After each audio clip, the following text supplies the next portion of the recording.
Thank you very much for inviting me to talk today. Once again, my name is Crosby.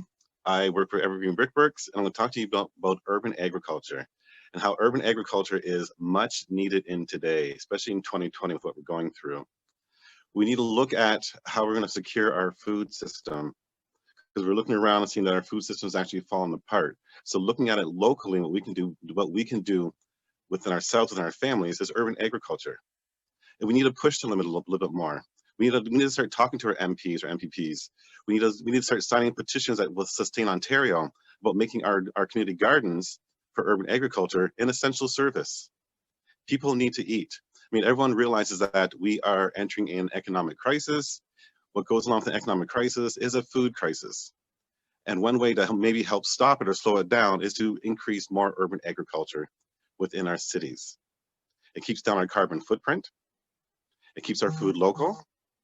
And at the same time, and with the time we're in right now, is that it helps to teach our children where our food's coming from. I mean, I know people are at home, parents are at home with their children and trying to figure out things to do. A great thing to do right now, teach your children where the food is coming from. Their food, how to grow it, how to take care of it, at the same time, how to seed save. We're in a great time for urban agriculture. We're in a great time to grow your own food. We're in a great time to build a community around urban agriculture. So we can have more fun, we can have more people in our fields helping us out, and we can barter with each other. So it's up to us.